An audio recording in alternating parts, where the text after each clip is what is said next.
একবার জয়পুরের রাজা রাধাকুণ্ডে দণ্ডবোধ পরিক্রমা করছেন। সেই সময় ভক্তি সিদ্ধান্ত সরস্বতী ঠাকুর রাধাকুণ্ডে অবস্থান করছিলেন।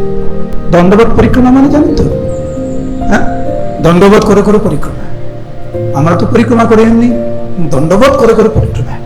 তো একজন ভক্ত ভক্তি সিদ্ধান্ত সরস্বতী ঠাকুর শ্রী প্রভুপাদকে বলছেন, গুরুদেব দেখুন এ কত মহান ভক্ত, জয়পুরের রাজা রাধাকুণ্ডে দণ্ডবোধ প্রণাম করছেন। ভক্তি সিদ্ধান্ত সরস্বতী ঠাকুর বললেন, খুব ভালো, কিন্তু ওর আরাধনা আর আমাদের আরাধনার মধ্যে পার্থক্য আছে।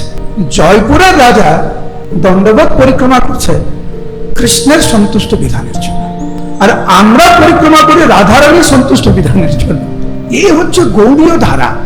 গৌড়ীয় ধারা মানেই হচ্ছে শ্রীমতী রাধারানীর উপাসনা।